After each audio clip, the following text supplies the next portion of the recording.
Oke, Assalamualaikum warahmatullahi wabarakatuh, teman-teman. Perkenalkan, kami dari kelompok 3. Pada kesempatan ini kita akan membahas tentang pemahaman terhadap Pancasila. Nah, seperti yang kita ketahui bahwa Pancasila itu merupakan pedoman hidup bagi bermasyarakat bernegara di Indonesia. Jadi, menurut saya agak perlulah kita membahas bagaimana sih tentang Pancasila itu. Adapun yang kita akan bahas pada diskusi ini, yang pertama yaitu adalah terkait dengan latar belakang terbentuknya Pancasila. Dan selanjutnya kita juga akan membahas tentang makna Pancasila. Selanjutnya kita juga akan membahas tentang nilai Pancasila, dan yang terakhir kita akan membahas tentang cara dan tujuan mengamalkan Pancasila. Di sini saya tidak sendiri. Ada beberapa teman mungkin yang kita akan ajak diskusi, diantaranya ada Andin, ada Aldi, dan juga Atin. Oke, mungkin terlebih dahulu kita akan jelaskan terkait dengan latar belakang dibentuknya Pancasila. Mungkin teman-teman sudah mengetahui gitu ya. Jadi awal mula dibentuknya Pancasila itu adalah pada saat dibentuknya, dari latar belakangi yang pertama dibentuknya oleh BPUPKI. Jadi BPUPKI ini dibentuk pada tanggal 29 Mei sampai pada 1 Juni 1945, di mana tujuan dibentuk BPUPKI ini yaitu adalah untuk merumuskan dasar negara. Nah, ada beberapa tokoh tentunya yang terlibat dalam pembuatan dasar negara ini, seperti Muhammad Yamin, terus Dr. Supomo, dan Insinyur Soekarno. Nah, namun beberapa tokoh tersebut tentunya mengemukakan masing-masing ide, pikiran, gagasan terkait dengan dasar negara. Terus kemudian pada tanggal 1 Juni tahun 1945 kemudian kita dikenal dengan hari lahirnya Pancasila. Nah, di sana Insinyur Soekarno merupakan orang pertama yang menggagas terkait dengan dasar negara. Seperti yang kita ketahui, itu ada 5 dasar. Yang pertama ada kebangsaan Indonesia, terus ada internasionalisme, terus ada mufakat, terus ada kesejahteraan, dan ketuhanan yang Maha Esa.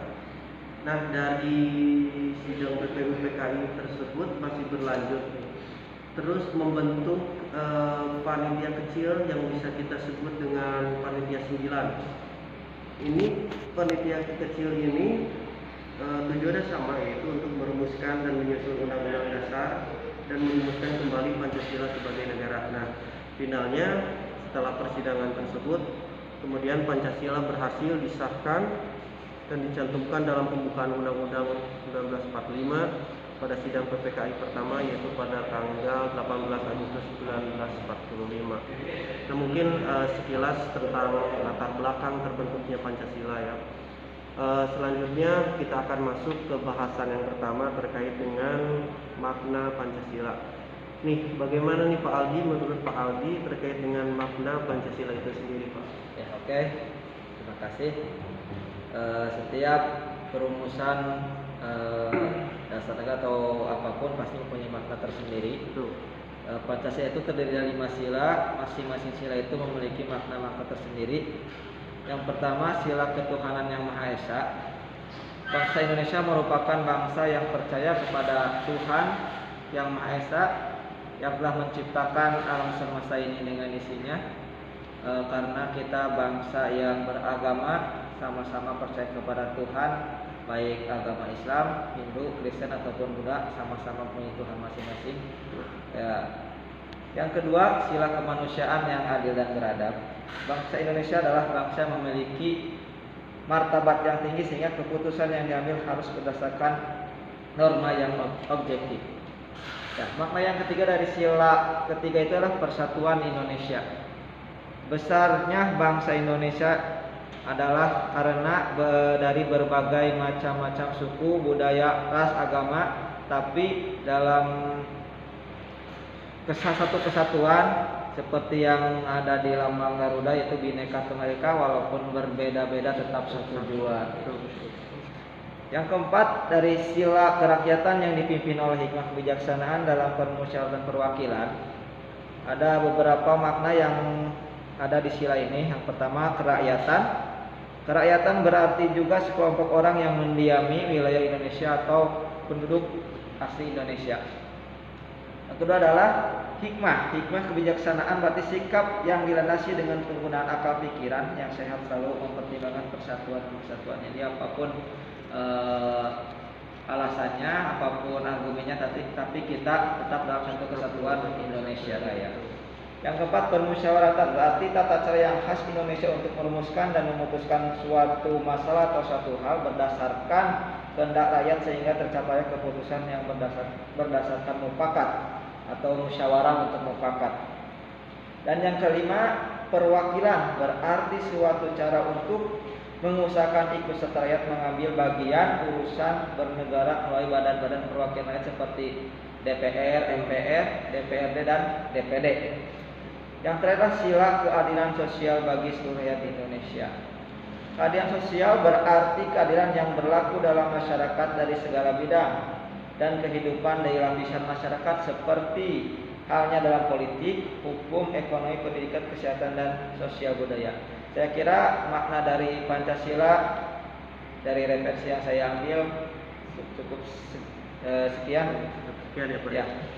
Oke, baik teman-teman, tadi kita telah mendengarkan terkait dengan makna Pancasila. Mungkin kalau saya review secara singkatnya, mungkin makna Pancasila yang pertama itu terkait dengan ketuhanan ya. Yang kedua terkait dengan kemanusiaan. Yang ketiga terkait dengan persatuan, dan yang keempat terkait dengan permusyawaratan, yaitu gotong royong. Dan yang kelima terkait dengan keadilan. Oke, selanjutnya kita akan membahas terkait dengan nilai Pancasila.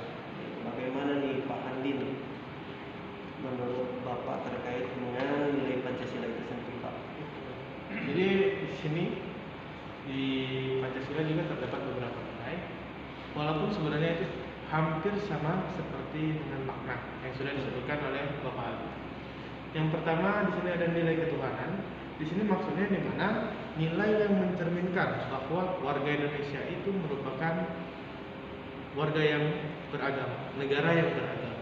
Artinya, setiap warga negara Indonesia berhak untuk memeluk agama yang mereka percaya. Di mana juga mereka, setiap warga Indonesia tersebut harus saling toleransi dan menghargai antar pemeluk agama, serta saling menghargai juga. Yang kedua itu ada nilai kemanusiaan. Nilai kemanusiaan di sini adalah nilai yang mengajarkan bahwa setiap warga Indonesia itu harus bersikap adil dan manusiawi kepada setiap orang terlepas dari perbedaan. Ya, perbedaan tadi seperti perbedaan suku, ras, budaya, dan balik ke agama tadi. Dan yang ketiga itu ada nilai persatuan. Di sini nilai persatuan itu yang dimaksud adalah nilai yang memiliki arti bahwa warga Indonesia itu harus bersatu dan tidak boleh terpecah belah oleh perbedaan yang ada. Dan yang keempat itu ada nilai kerakyatan. Nilai kerakyatan di sini adalah nilai yang menunjukkan bahwa negara harus mengutamakan kepentingan rakyat, baik itu pemerintah, pemimpin, dan pihak-pihak lainnya. Jadi mereka semua itu harus mengutamakan kepentingan rakyat lebih penting. Dan terakhir itu ada nilai keadilan. Di nilai keadilan di sini adalah nilai yang mengajarkan bahwa setiap warga Indonesia itu harus bersikap adil kepada semua orang tanpa membedakan ras, suku, agama, dan lain-lain. Ya, kira-kira seperti itu Pak. Oke, Pak Andin, ya betul, mungkin ya seperti yang Pak Andin bilang, antara makna dan nilai itu saling berkaitan satu sama lain. Oke, selanjutnya kita akan membahas nih bagaimana sih cara dan tujuan, apa tujuan mengamalkan Pancasila dalam kehidupan sehari-hari. Bagaimana nih Pak Atin? Baiklah, pandangan Bapak. menurut pengetahuan yang saya tahu tentang pengamalan Pancasila dan tujuan dari mengamalkan Pancasila itu sendiri, diantaranya tadi setelahnya kita memahami tentang sejarah, kemudian makna dan nilai-nilai yang terkandung dalam Pancasila. Nah, selanjutnya kita harus bisa mengamalkan nilai-nilai Pancasila tersebut dalam kehidupan sehari-hari. Nah, selanjutnya sebagaimana yang tertuang dalam TAP MPR nomor 18 /MPR tahun 1998 bahwa pengamalan Pancasila tersebut dalam kehidupan sehari-hari dapat dilakukan dengan dua cara.